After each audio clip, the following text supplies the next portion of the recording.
জলবায়ু পরিবর্তন, প্লাস্টিক দূষণ আর পরিবেশ বিপর্যয়ের এই সময়ে পাকিস্তান দেখালো এক নতুন পথ।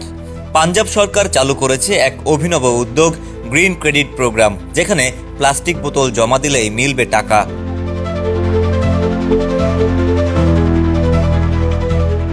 পাকিস্তানের পাঞ্জাব সরকার এই প্রকল্পের মাধ্যমে চায় সাধারণ মানুষ, শিক্ষার্থী, নারী ও তরুণদের পরিবেশ বান্ধব উদ্যোগে সম্পৃক্ত করতে।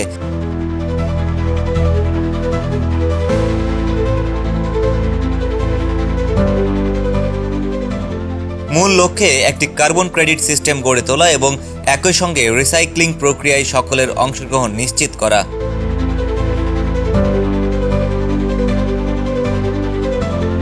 প্রথম পর্যায়ে এই মেশিন বসানো হবে লাহোরের 4টি প্রধান বিশ্ববিদ্যালয়ে। এরপর পর্যায়ক্রমে তা পৌঁছে যাবে সাধারণ মানুষের কাছে।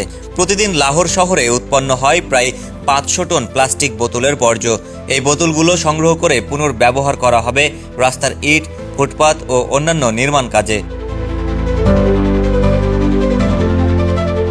উদাহরণ হিসেবে বলা যায়, 20টি 1.5 লিটারের বোতল আর 40টি আধা লিটারের বোতল জমা দিলে একজন ব্যবহারকারী পেতে পারেন 1000 টাকা পর্যন্ত নগদ রুপি। একটা বোতল দিয়ে শুরু করা হোক সবুজ ভবিষ্যতের পথ চলা। পরিবেশ রক্ষায় এই পদক্ষেপ শুধু পাকিস্তানে নয়, পুরো বিশ্বেই হতে পারে এক অনন্য দৃষ্টান্ত।